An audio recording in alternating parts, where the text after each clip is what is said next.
In the city of Los Angeles, Detective Mark is having time off while grieving for his dead wife Rose, which has given him a drinking problem. However, he has to return to the station when he hears his son Trent has been arrested for getting in a fight. Officer Garcia convinces the other guy not to press charges, so Mark gets Trent out and proceeds to scold him thoroughly. Things have been tense between them since Rose's death, and it only gets worse when Trent notices Mark spent his money on alcohol instead of filling the car's tank. They decide to take the subway instead, and on their way there, Trent leaves some money for blind hobo Sarge. In the subway, Mark keeps fidgeting with Rose's ring and decides to hear Trent's side of the story, allowing them to have a soft bonding moment. Suddenly, the train comes to a stop at the same time a bright blue light appears in the sky. Mark checks with the transit worker named Audrey, who explains there's been a power outage and the radio's down. Then something makes the whole underground shake and Audrey receives a message through the radio saying don't look at the lights. When the whole train shakes again, the group decides to evacuate, and as they walk along the railing, they hear mysterious noises coming from above. Meanwhile, Garcia comes out of the bathroom and finds the station empty except for Officer Jones, so they look around and find the bright light outside. Everyone is following the blue glow except for Sarge, who isn't affected because of his blindness. The underground group reaches the station and tries to find a safe route to escape, but a woman is desperate to return to her family and tries to take the stairs outside. Trent follows her to convince her to come back and both of them end up looking at the light, which makes half of their faces go black. Mark notices this and closes his eyes to grab his son to keep him here while the light suddenly becomes a beam that takes away every person that looked at it. When Mark opens his eyes, he discovers the beam came from a giant spaceship. Afterward, Mark brings Trent back to the subway station and together with Audrey and the few survivors, they go back to walk through the tunnels. There they meet with Garcia, Jones, and Sarge, who join the group to look for a safe exit. Garcia also gives Mark a gun to defend himself. After walking all night, they find a set of stairs with a window that allows them to see the Air Force is attacking the spaceship. Jones finally gets a signal on her radio and asks for help, but it's denied because they're about to bomb the city without caring if there are any survivors left. The spaceship's defenses easily take down the Air Force, and as bombs and falling planes start hitting the ground, the tunnel begins to crumble. The group immediately runs away, but the unknown survivors get killed by the debris. The rest of the group finds a hole in the ceiling, but when they're about to escape, an alien appears in the tunnel to attack them. The creature absorbs Garcia before turning on its light to attract Trent again, and Mark starts shooting at it until it dies. Then he rescues Garcia, who is surprised by the fact he could breathe inside the creature. Jones wonders if the aliens want them alive, but at that moment, the creature wakes up and grabs Jones to remove her brain. Mark begins shooting again to give the others a chance to escape. This allows the alien to grab him by the legs.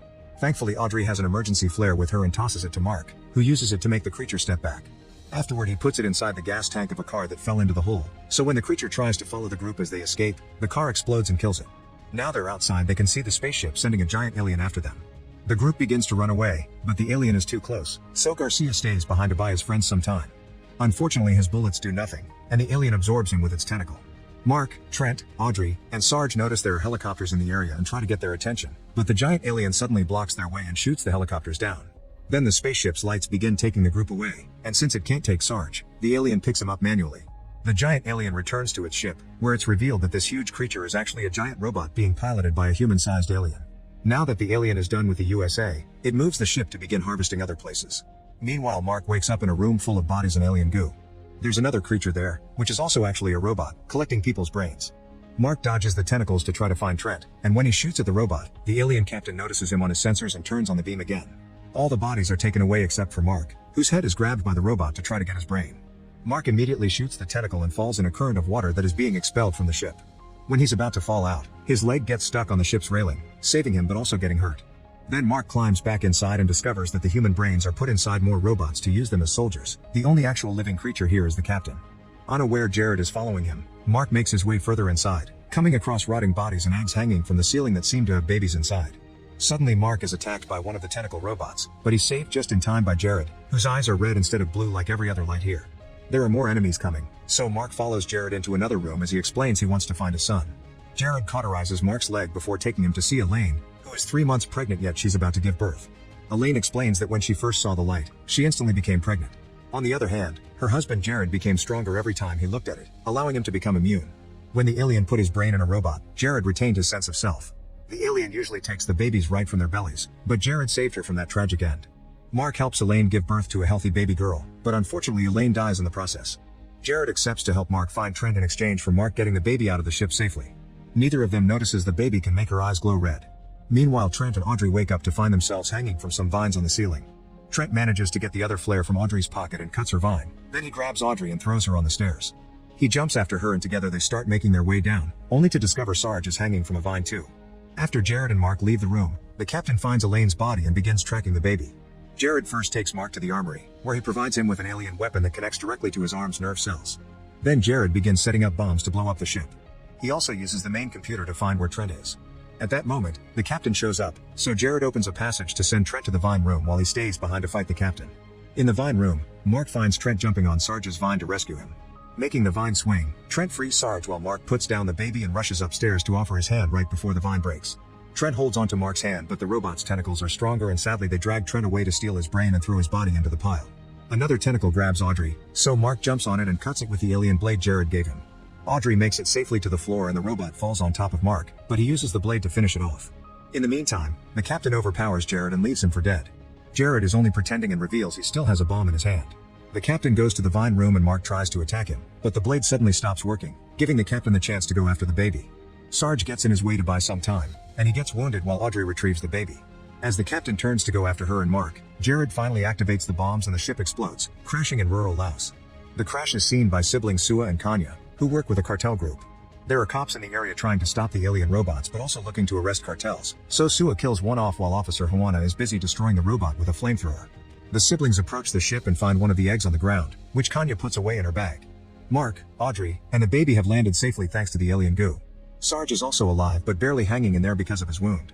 While the group leaves the ship by jumping into the river, the captain also wakes up alive and begins working on making more robots with human brains. One of these is Trent, who sees his memories for a second before the programming takes over. A moment later, Mark and the others reach the shore, where they bump into the siblings. As they begin arguing over their intentions, Sarge dies from his wounds. Sua feels bad and accepts to take them with them to their camp, where Audrey changes the baby, who is growing at an alarming speed. While Mark is distracted washing his hands, Kanya checks the object in his pocket and finds his badge. Now the siblings think he's here to spy. Sua attacks Mark and the two men engage in a fierce fight while Kanya tries to keep Audrey away from the baby. Mark is keeping up well thanks to his training, but Audrey is inexperienced and Kanya easily overpowers her. At that moment, Juana shows up with more cops, so both fights are interrupted to make a plan. Mark promises to help if Sua can take them to a doctor for the baby, and a truce is formed. Sua guides the group carefully through the minefields, and when they stop to camp for the night, Mark tells them how there was only one real alien on the ship. He wonders if the humans inside the robots can be freed like Jared did. Afterward, Mark tells Audrey about Rose.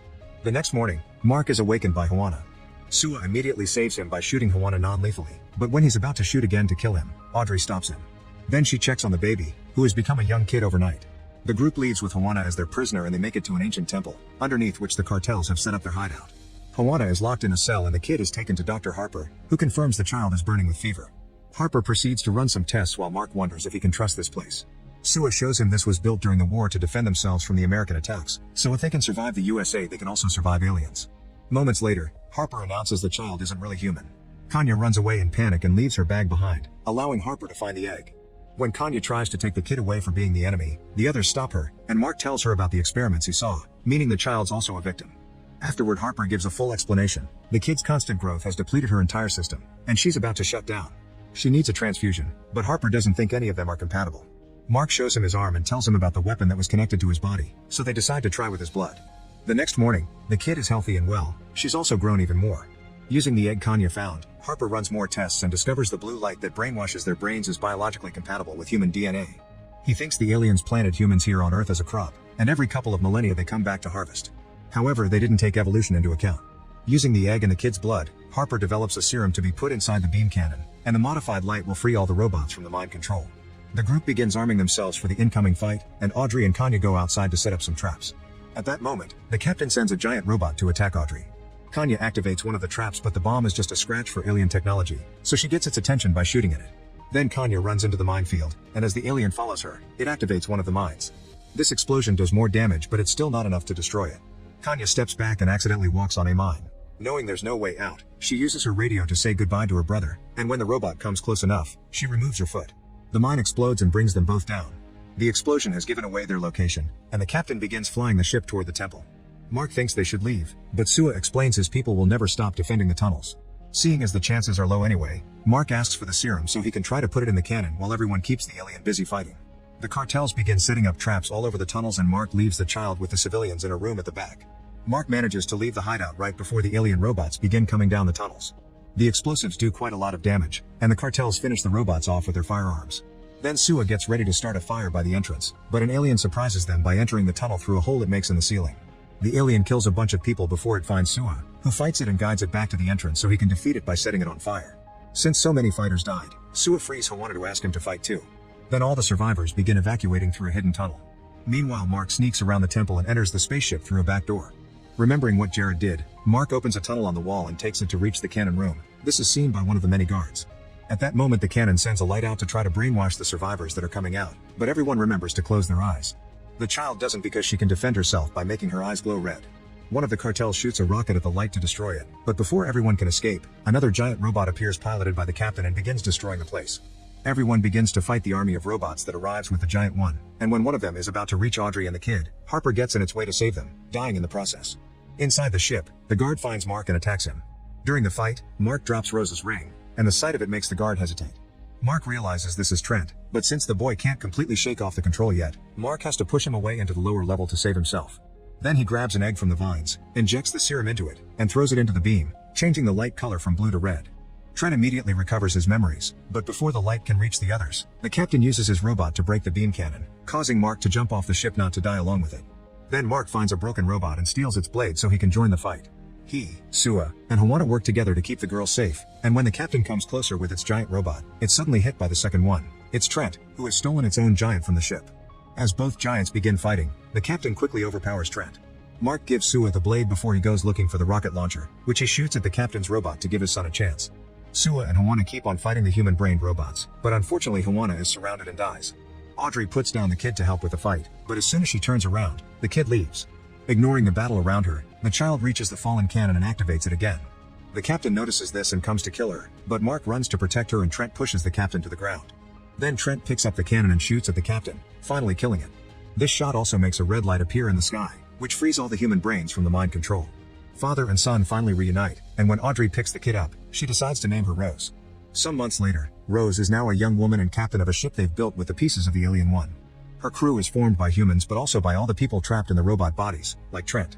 Together they're finally ready to fly to the aliens' home planet and stop them from coming back ever again. Make sure to subscribe and turn on notifications so you can watch more videos like this. Thanks for watching.